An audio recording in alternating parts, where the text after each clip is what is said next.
بسم الله الرحمن الرحيم. الحمد لله الذي أنزل على عبده الكتاب ولم يجعل له عوجا قيما لينذر بأسا شديدا من لدنه ويبشر المؤمنين الذين يعملون الصالحات أن لهم أجرا حسنا. ونصلي ونسلم ونبارك على حبيبنا المصطفى محمد بن عبد الله صلى الله عليه وسلم. أحبتنا الكرام، أهلا ومرحبا بكم مع برنامجكم أهل القرآن الكريم. حلقة اليوم هي حلقة خاصة لأن معنا شيخ فريد من نوعه. في حلقة اليوم معنا صوت إذا سمعته لا تمل منه، يأخذك إلى الجنة.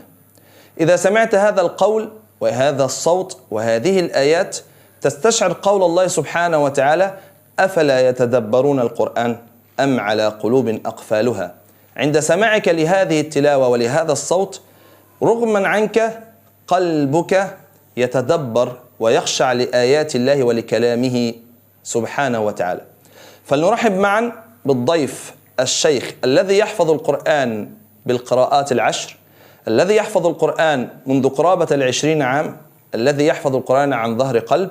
فلنرحب بالشيخ عبد المجيد عبد الباقي البطاوي، جزاه الله عنا كل خير، ونتمنى له السلامة والتوفيق وأن يمتعنا ببعض الآيات من كتاب الله عز وجل. السلام عليكم ورحمة الله وبركاته. وعليكم السلام ورحمة الله وبركاته. أخي الحبيب، جزاكم الله خيرا على هذا البرنامج الرائع. بسم الله والحمد لله والصلاة والسلام على رسول الله صلى الله عليه وسلم. أخوكم في الله عبد المجيد عبد الباقي حمد، من الله علينا بحفظ كتابه منذ قرابة 20 عاما. قد اختارنا الله سبحانه وتعالى واصطفانا، فنسأل الله سبحانه وتعالى أن نكون عند حسن ظنكم.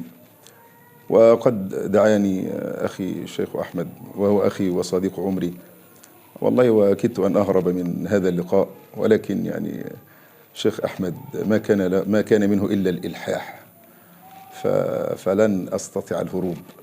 ومن الله علينا وجئنا إلى هنا ونحن يعني مقصرين، ويعني لسنا أهلا لهذا الشرف العظيم. رفع الله قدرك يا سيدنا، رفع الله قدرك. أحسن الله إليكم. إن شاء الله نقرأ من سورة الزمر برواية الإمام حفص عن عاصم. أعوذ بالله من الشيطان الرجيم. بسم الله الرحمن الرحيم. وسيق الذين كفروا إلى جهنم زمرا حتى إذا جاءوها فتحت أبوابها وقال لهم خزنتها ألم يأتكم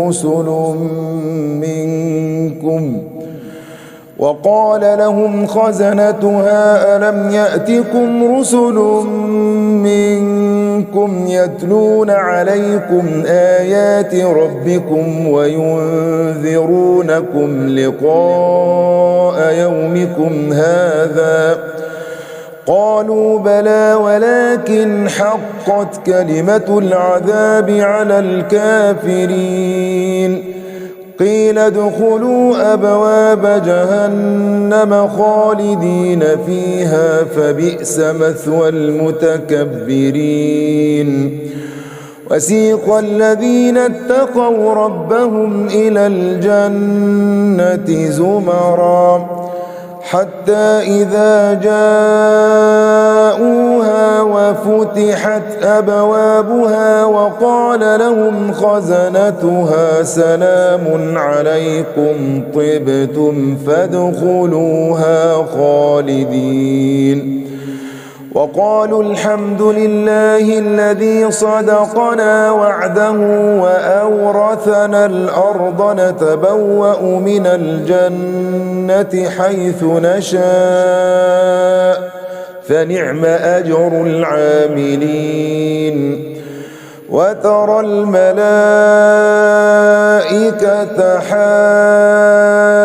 حافين من حول العرش يسبحون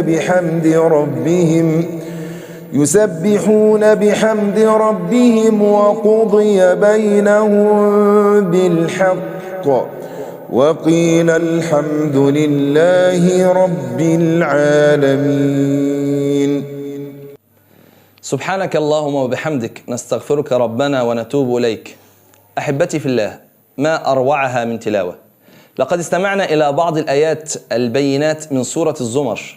من هذه الآيات نعلم جميعا أن الله سبحانه وتعالى أنزل هذا القرآن الذي لا ريب فيه على محمد بن عبد الله حتى تصل القلوب إلى رب الأرض والسماوات. وها هنا قد انتهت حلقتنا اليوم مع ضيف كريم نحسبه على خير، سائلين المولى سبحانه وتعالى أن يرزقنا وإياكم الصحة والعافية، ونوعدكم إن شاء الله بحلقة جديدة مع برنامجكم أهل القرآن الكريم ومع ضيف جديد. والسلام عليكم ورحمة الله وبركاته.